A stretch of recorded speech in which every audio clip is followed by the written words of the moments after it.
बिस्मिल्लाहिर्रहमानिर्रहीम। अस्सलाम वालेकुम। कैसे हैं आप लोग? उम्मीद है सब ठीक होंगे, खैरियत से होंगे। अल्लाह का शुक्र है मैं भी ठीक हूँ और अल्लाह ताला से दुआ है कि अल्लाह पाक आप सबके लिए आसानियाँ पैदा फरमाए, आप सबकी मुश्किलों को अल्लाह पाक हल कर दे। आमीन सुम्मा आमीन। तो आज भी हम बात करने जा रहे हैं सूरह बकरा के बारे में।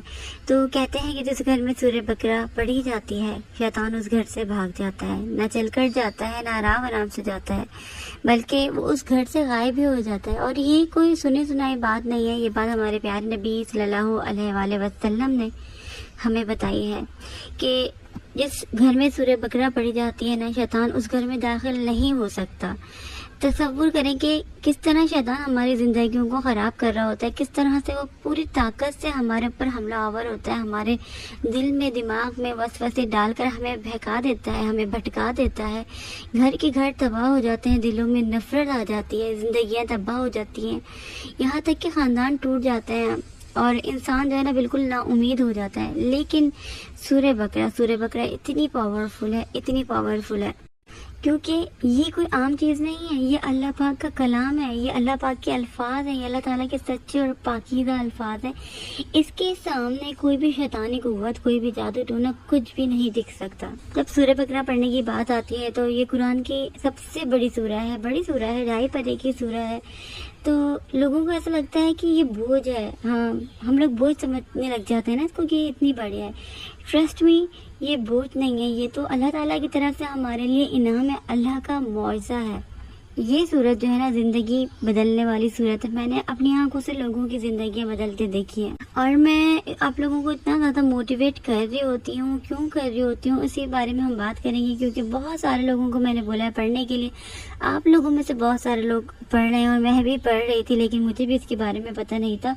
और बहुत लोग पढ़ रहे हैं, बहुत सारे लोगों ने वजीफ़े किए हैं, बहुत ज़्यादा चेंजेस आए, लेकिन उनको पता नहीं है कि ये सूरह है क्या, ये इतनी ख़ास क्यों है, इसके अंदर ऐसा क्या ख़ास बात है। और ये कोई आम सूरत नहीं है, इसको पढ़ने से हमें हिदायत मिलती है, हम अल्लाह ताला के करीब जाते हैं, ये हमें तबाही से बचाती है। अच्छा, सूरह बकरा का जो नाम है ना, तो वो सूरह बकरा के मायने जो है ना वो गाय के हैं, गाय के ऊपर है। एक आम सा नाम अल्लाह ताला ने इस सूरह को दिया है। देखें, गाय तो हमारे यहाँ मुकद्दस भी नहीं मानी जाती, एक तो आम सा जानवर है, लेकिन इसको सूरह बकरा को गाय के ऊपर इसका नाम क्यों रखा गया है? क्योंकि इसके अंदर गाय की एक स्टोरी है, तो वो स्टोरी आज मैं आपको सुनाऊंगी। और आप सभी को पता है कि सूरह बकरा जो है मदनी सूरह है और ये पूरी जो है एक साथ नहीं नाजिल हुई है, ये थोड़ी थोड़ी करके जो है ना नाजिल हुई है। जैसे कोई किला बनता है ना, उसकी एक एक ईंट लगाई जाती है, इसी तरीके से इसकी आयत आयत करके जो है ना पूरी ये सूरह बकरा इस तरीके से उतरी है। सूरह बकरा से सिर्फ हमें रहनुमाई नहीं मिलती, इससे हमारी ज़िंदगी में रहमतें और बरकतें नाजिल होती हैं। आप देखें, जो सूरह बकरा पढ़ते हैं लोग और जो नहीं पढ़ते, उन दोनों में बहुत फ़र्क होता है। जो लोग सूरह बकरा पढ़ते हैं उनकी ज़िंदगियाँ अलग ही होती हैं, उनकी ज़िंदगी में अलग ही रोशनी होती है, उनकी ज़िंदगी में अलग ही सुकून होता है और शैतान उनकी ज़िंदगी से बहुत दूर चला जाता है। तो ये सूरत इतनी अहम क्यों है? बाकी तमाम सूरतों से सूरह बकरा इतनी ज़्यादा अहम क्यों है और इसकी इतनी ज़्यादा अहमियत क्यों है? वो क्या ख़ास बात है जो इस सूरह को सबसे मुनफरिद बनाती है? तो ये सूरह पूरा कॉन्स्टिट्यूशन है, इसके अंदर कवानीन बताए गए हैं, ग़िज़ाई कवानीन बताए गए हैं, यहाँ तक कि आपको क्या खाना चाहिए, आपको क्या नहीं खाना चाहिए। तलाक के मामलात हैं, इसके अंदर माली मामलात को किस तरीके से डील करना है, रोज़े के अहकामात हैं।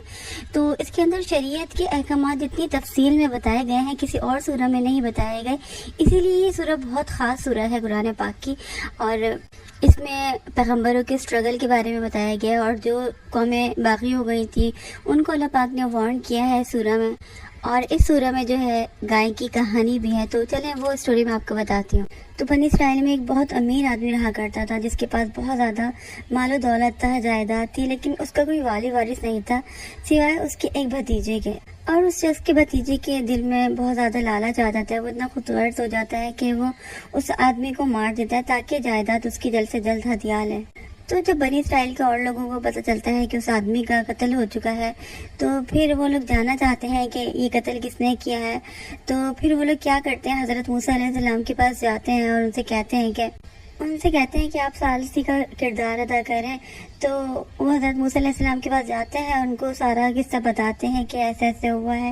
پھر حضرت موسیٰ علیہ السلام اللہ تعالیٰ سے پوچھتے ہیں کہ ان لوگوں کو کیا کرنا چاہیے، تو اللہ تعالیٰ فرماتا ہے حضرت موسیٰ علیہ السلام سے کہ ان کو ہدایت دو کہ وہ ایک گائے کو ذبح کریں اور اس کا جو گوشت ہے نا، گوشت کا ٹکڑا لے کر اس آدمی کے جو مردہ ہے اس کے جسم پر لگائیں۔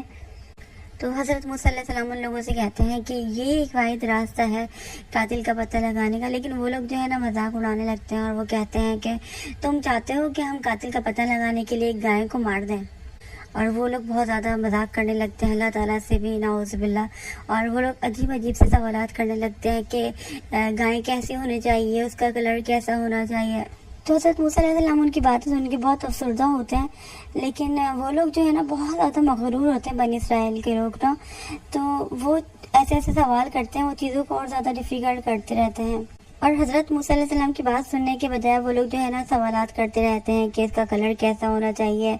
تو حضرت موسیٰ علیہ السلام پھر جو ہے نا بیزار ہو جاتے ہیں اور اللہ تعالیٰ سے پوچھتے ہیں، تو پھر اللہ پاک فرماتے ہیں وہ پیلے رنگ کی گائے ہے جس کا رنگ بہت گہرا ہے، لیکن پھر بھی وہ لوگ مطمئن ہوتے ہیں اور پھر سوال کرنے لگ جاتے ہیں، اور پھر حضرت موسیٰ علیہ السلام اللہ تعالیٰ سے پوچھتے ہیں اور اللہ تعالیٰ فرماتے ہیں کہ وہ ایک ایسی گائے ہیں اس سے یہ خدمت نہیں لی جاتی کہ وہ زمین میں ہل چلائے اور نہ وہ کھیتی کو پانی دیتی ہے، بلکہ وہ بے عیب گائے ہے، اس میں کوئی داغ نہیں ہے۔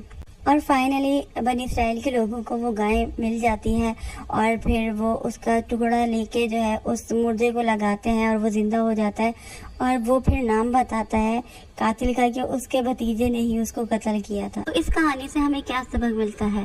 اس کہانی سے ہمیں یہ سبق ملتا ہے جب اس آدمی کا قتل کیا گیا تو ایک افراتفری کا عالم تھا، قاتل نامعلوم تھا، کسی کو نہیں پتا تھا کہ کس نے قتل کیا ہے، اور نہ ہی کوئی اس بات کو ایڈمٹ کرنا چاہتا تھا۔ تو پھر اللہ تعالیٰ نے ان کو یہ نہیں کہا کہ آپ ثبوت اکٹھے کرو یا پھر انویسٹیگیشن کرو، اللہ تعالیٰ نے ان کو حکم دیا کہ آپ ایک گائے کو ذبح کریں۔